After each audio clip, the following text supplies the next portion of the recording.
Principios de Taylor. Principio número 1. Desarrollar un método científico para el trabajo de los obreros. Consistía en sustituir el viejo método empirismo procedimental que se basaba en realizar las actividades según su experiencia o nivel. Determinar el método para cada tarea. Principio número 2. Establecer el proceso científico para seleccionar y entrenar al personal. Cada trabajador debe ser responsable de la tarea para la cual tenga más aptitudes, asegurando el bienestar del mismo. Principio número 3. Cooperación entre las gerencias y los obreros. La idea es que los intereses del obrero sean los mismos del empleador, para así garantizar que el trabajo se realizará de acuerdo con los principios científicos desarrollados. Se propone una remuneración por eficiencia o por unidad de producto. Principio número 4. División del trabajo de los obreros con base en su especialización. Los gerentes se responsabilizan de la planificación y el trabajo mental. Los operarios del trabajo manual tienen división de labores más acentuada que produce mayor eficiencia. Principios de Fayol. División del trabajo. La especialización permite que el individuo acumule experiencia y mejore continuamente sus habilidades, de tal modo que pueda ser cada vez más productivo. Autoridad. El derecho a dictar órdenes junto con las cuales debe ir equilibrada la responsabilidad de su función. Disciplina. Los empleados deben obedecer, pero este tema tiene dos caras. Los empleados obedecerán solo a la gerencia, hace su parte proporcionando una buena lección. Unidad de comando. Cada trabajador debe tener solamente un jefe sin otras líneas de mando en conflicto. Unidad de dirección. La gente contratada para la misma clase de actividades debe tener los mismos objetivos en un solo plan. Esto es esencial para asegurar la unidad y la coordinación en la empresa. La unidad del comando no existe sin la unidad de la dirección, pero no fluye necesariamente de ella. Subordinación de interés individual al bien común. En cualquier empresa, el interés de los empleados no debe tener prelación sobre los intereses de la organización como un todo. Remuneración. La compensación por el trabajo debe ser equitativa para los empleados como para los patronos. Centralización. Fayol creía que los gerentes deben conservar la responsabilidad final, pero también necesitan dar a sus subalternos autoridad suficiente para que puedan realizar adecuadamente su oficio. El problema consiste en encontrar el mejor grado de centralización en cada caso. Jerarquía. La línea de autoridad en una organización, representada hoy generalmente por cuadros y líneas de un organigrama, pasa en orden de rangos desde la alta gerencia hasta los niveles más bajos de la empresa. Orden. Los materiales y las personas deben estar en el lugar adecuado en el momento adecuado. En particular, cada individuo debe ocupar el cargo o posición más adecuados para él. Equidad. Los administradores deben ser amistosos y equitativos con sus subalternos. Estabilidad del personal.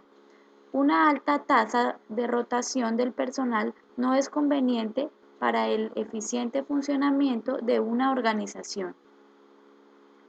Iniciativa. Debe darse a los subalternos libertad para concebir y llevar a cabo sus planes, aun cuando a veces se cometan errores. Espíritu de grupo. Promover el espíritu de equipo dará a la organización un sentido de unidad. Recomendaba, por ejemplo, el empleo de comunicación verbal en el lugar de la comunicación formal por escrito, siempre que fuera posible. A continuación, daremos a conocer los aportes a la administración de algunos autores.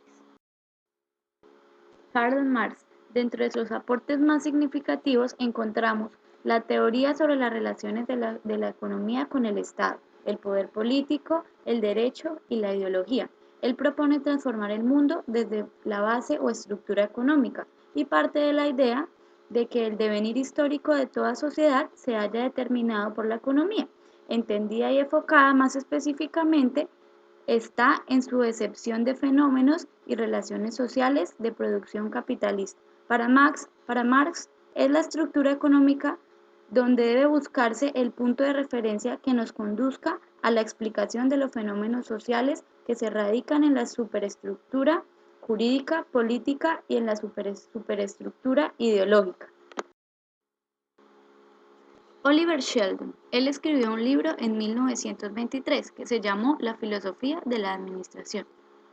Él enfatiza sobre la ética o el deber sobre los elementos humanos, estableciendo que los gerentes deben tratar a sus subordinados con justicia y honestidad.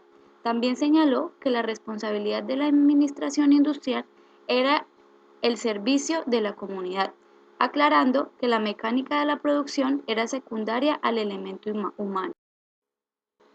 Henry Ford, sus principales aportes fueron la disminución de los tiempos de producción mediante el uso eficiente de la maquinaria y las materias primas, reducción de inventarios en procesos, aumento de la producción debido a la especialización del trabajo y al empleo de la línea de producción, salario mínimo por día, hora y jornada máxima laboral de 8 horas y desarrollo vertical desde la materia prima hasta el producto terminado y horizontal desde la manufactura hasta la distribución. James Money, sus aportes fundamentales fueron 4 principios. Principio de coordinación, es la razón fundamental para organizar, pues es el arreglo del esfuerzo de un grupo para proveer la unidad de acción en consecución de un propósito en común. Principio de escala. El principio de escala es el mismo que en la organización. Se conoce con el nombre de jerarquía, que se refiere a la línea de autoridad que va desde el nivel más alto al nivel más bajo de la organización. Principio de funcionalismo. Se refiere a que en todas las organizaciones debe haber ciertas funciones que determinen su objetivo, otras que la muevan hacia el logro y otras que la favorezcan a la toma de decisiones interpretativas de acuerdo con las reglas previamente establecidas.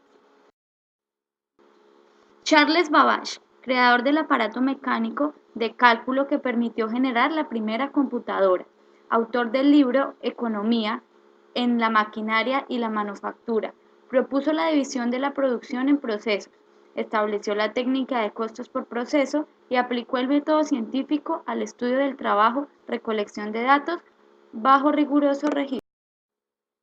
Alfred Marshall. Alfred originó el concepto del excedente del consumidor, donde el valor o la utilidad que ganan los consumidores son altos. Alfred Marshall también introdujo el concepto del excedente del productor. La cantidad que el productor tiene es realmente pagada menos la cantidad que él estaría dispuesto a aceptar.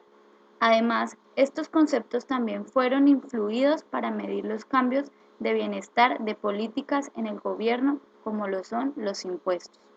También, Alfred Marshall introdujo la idea de 3 periodos, los cuales son el periodo del mercado, donde la cantidad de tiempo para la cual la acción de una materia es fija. En segundo lugar, el corto plazo, es el tiempo del cual la fuente puede ser aumentada agregando el trabajo y otras entradas, pero no agregando el capital. Y el tercero, que es el periodo largo, es la cantidad de tiempo tomada para el capital que se aumentará. Andrew Ure. Andrew creía que la educación era la respuesta para reducir el shock cultural de la industrialización.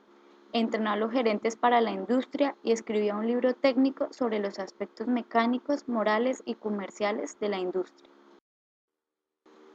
John D. Rockefeller fue un ejemplo para la sociedad, fundando la primera gran empresa comercial fiduciaria de Estados Unidos. De este modo, con el paso de los años, la Standard Oil Company se expandió por diferentes estados y se adueñó por completo del mercado estadounidense del petróleo hasta 1911.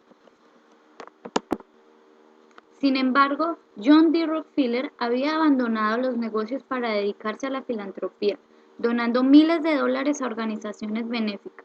En 1892 hizo posible la fundación de la Universidad de Chicago y junto con su hijo John D. Rockefeller, que junto su tarea donó alrededor de 2.500 millones de dólares hasta 1955. Otras de las instituciones fundadas gracias a sus donaciones fueron la Universidad de Rockefeller de Nueva York en 1901 y la Fundación de Rockefeller en 1903. Y para finalizar, Adam Smith, los principales aportes suyos fueron la diferenciación clara entre valor de uso y valor de cambio, el reconocimiento de la división del trabajo, entendida como especialización de tareas para la reducción de costos de producción, la predicción de posibles conflictos entre los dueños de las fábricas y los trabajadores mal asalariados, la acumulación de capital como fuente para el desarrollo económico y la defensa del mercado competitivo como el mecanismo más eficiente de asignación de recursos. En conclusión, podemos ver la evolución de la administración con cada uno de los aportes de quienes fueron los precursores de la misma. Y cabe resaltar su importancia, pues sin ellos nosotros no tendríamos un punto de partida.